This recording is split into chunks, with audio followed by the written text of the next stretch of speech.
Hi, good evening. My name is Sophia Domaville. I'm a Haitian American abstract artist, art educator, art activist, change agent, and I am here to just talk about my challenges as a Haitian American artist, as a Haitian woman, and just being a black woman within America. So pretty much, I think growing up Haitian, I was raised with my father. I was not raised with my mother, and so my father raised me with very strong ideals on what it is to be a woman from his perspective, because my mother was not in the picture for a very long time. And he always told me, you were born alone, you die alone. And he taught me to be very, very independent, to do things my own way, to fight, and to not allow people to walk over me, which later on kind of changed the scope of who I am as a woman today, especially in working within education. Growing up Haitian has been a very colorful experience. I've been called Haitian booty scratcher and HBO, Haitians with AIDS, or something like that growing up. So I never really connected my culture and who I was as a Haitian woman until I got to college. Before then, I was Jamaican, I was Bajan, I was something but not Haitian. I had really long hair as a child, so I was like, oh, I'm part Indian. Like, I would always separate myself from being that. You know, I was never proud of being Haitian growing up. It was just very taboo, and it wasn't in. Until Fuji started to become popular in high school, then, you know, I kind of dipped my little toe in the Haitian pot. But it wasn't until I I graduated from the College of New Rochelle. I received my BFA in studio art. And when I got to the College of New Rochelle, I was one of 3 minorities within the art department.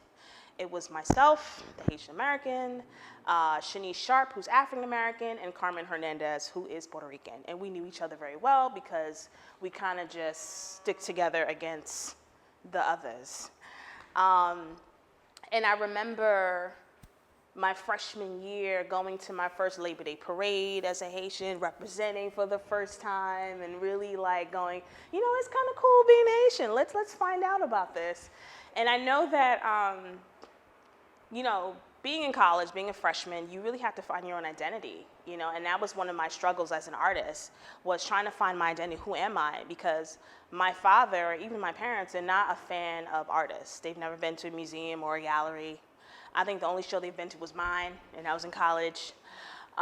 So art was always seen as a very taboo topic. It was just like, you're not gonna be an artist, you're gonna be a doctor, a nurse, that's it. And everyone else is a doctor, nurse, that's it. And I am the only artist. And I remember in college where I had to find my identity as a woman, as a black woman first.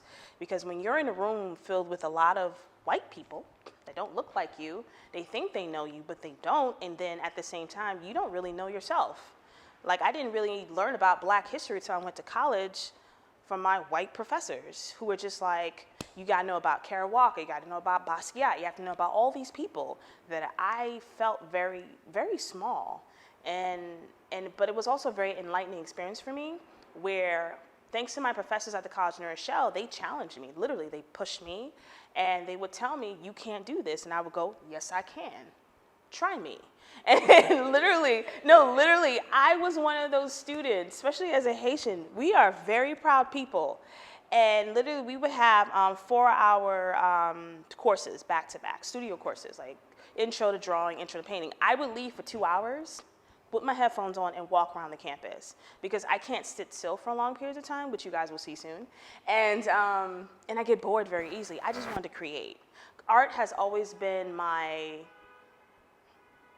it's always been my voice. Growing up as a child, especially within a Haitian household, I had people with very strong personalities. I did not have a strong personality at the time. I was very quiet, I was very shy, I drew on the walls, got in trouble. But I was always into my art. I was always writing, drawing, or something, but I never vocalized because of my upbringing. I had a very intense upbringing. I had a very violent upbringing as well, where I've seen men hit women and vice versa. So I grew up in a very not your typical childhood. And so literally growing up, I had to fight for my creativity. That was my outlet. That's how I expressed myself. So when I got to college, it was such a culture shock to me to meet girls who do not look like me, but kind of understand where I was coming from and finding who we are. And I felt like going to the College Nurse Show really developed who I was as a woman, as a woman of color. Like my professors pushed me every day and was just like, you need to learn about this, you need to learn about that. Let's talk about Black identity. Let's talk about sexuality. Let's talk about rape. Let's talk about all of these things that have happened with our girls on this campus that they don't talk about, especially women of color. And because of that, it helped develop my sense of how I see the world and how the world sees me. And it started a journey that I haven't looked back, And so one of the many challenges I learned, especially as a Haitian artist, is they expect you not to be a woman. It's a very male-dominated field. If you do go to Haiti, I think you guys should. You will see a lot of the artists are men. And there are specific techniques that Haiti is known with their art. It's very surrealist, and there's a lot of mermaids and water and all these things that I don't do. I'm an abstract painter, and it's very foreign. And I remember I received an opportunity to be a volunteer teaching artist for a nonprofit in Haiti. And I remember being faced yet again about my identity and what it is to be a Haitian and what it is to be a woman. I remember heading to Haiti for the first time a couple of years ago in 2013 when I had the opportunity. And I remember meeting the mayor of Carrefour, and at the time I had locks. I always kept my head wrapped for long periods of time. And I remember I had my head wrapped. I met the mayor of Carrefour. The executive director of the organization introduced me, and he, in my face, and goes, "Oh, you're not Haitian. She's not Haitian. Why do you have that thing on your head?" You know what I mean? And he just refused to shake my hand in front of everybody. And I just remember going, "But I am Haitian. He's like, "Well, you're trying to be African?" And that was my whole experience, my first time being there. It was just like everyone thought I was trying to be African. They didn't think I was Haitian. My Creole wasn't good enough. My French wasn't good enough. But I was still here to support our kids, using art as a platform to express themselves, at the end of the day. And that really made my eyes open even more, especially within the art industry. As a woman of color, there's a glass ceiling. There's yet so far you can go, unless you are connected to a person of non-color who has connections. Unless you're like the next Basquiat, who I think is a cool artist, but I'm not Basquiat, I'm still Sophia Nomoville. So there's been a lot of issues and challenges I face as an artist where they expect you to talk about certain topics that I don't talk about. I talk about my journey as a woman. Now I'm talking about the journey of my scholars. I've now transitioned from being an artist to a teaching artist and now a director, where I yet again have to face my identity as a woman. People don't think I'm Haitian yet again, because I used to have my head wrapped and, "Oh, you're African? Are you this? What are you? What kind of Black are you now?" And I'm just like, I'm a very proud Haitian. Just let's talk about it, So I now have these conversations as a Haitian artist with my students. Literally like, "Oh, everyone calls me Miss D," because they can't pronounce my last name properly. So everyone calls me Miss D, and they're like, "Oh, where are you from?" And I talk about where I'm from. Like this month is Haitian Heritage Month. I'm representing Gwenaive. I have all the Haitian shirts ready in my flag. It's going to be lit. But yet again, I'm being faced and challenged about my identity as a woman, as a Haitian artist. But it opens a dialogue. It allows me to heal in a way, and it also allows young girls who might be Haitian or Caribbean or African to talk about their identity as well. And it's been a very interesting journey. A couple of years ago, I was homeless. I lost my home, and that really took a very major toll on me on what is materialism. When I lost my home and my stuff was auctioned off and I had to start over twice because I didn't listen, and it just made me realize my mission as an artist. I remember living in Newark and not having anything in the apartment, and only thing I had was donated canvases and paints. When I went to Haiti for the second time, I couldn't afford it.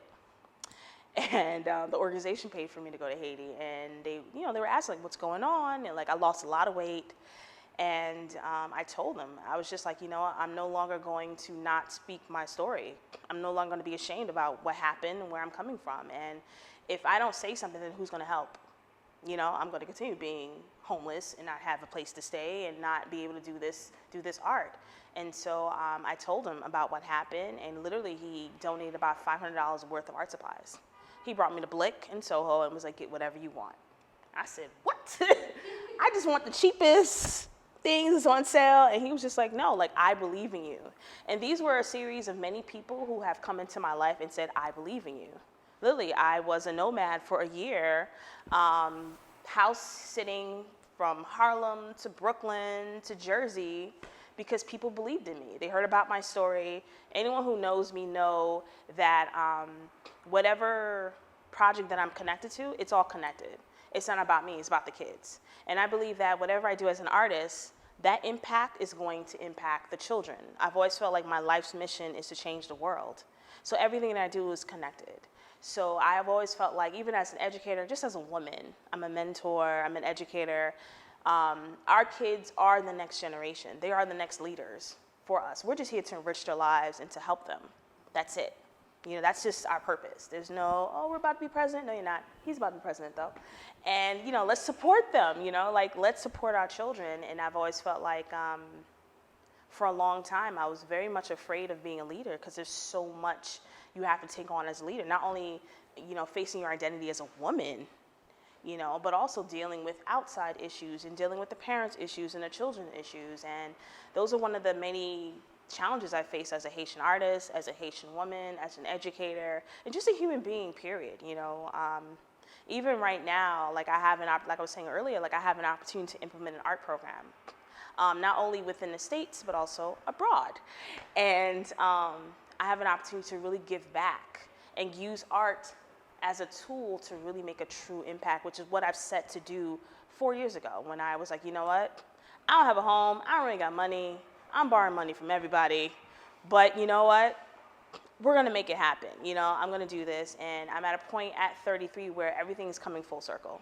Like, I'm back in my hometown in Jersey, I'm doing what I love. I remind myself every day that it's something that I love. And my voice is being heard even more clearly than before, because I feel comfortable with my voice. I feel comfortable with my identity as a Haitian woman. I can now say, you know, yes, I am Haitian, very much so. And it just feels good, you know, it just feels good to be in that space.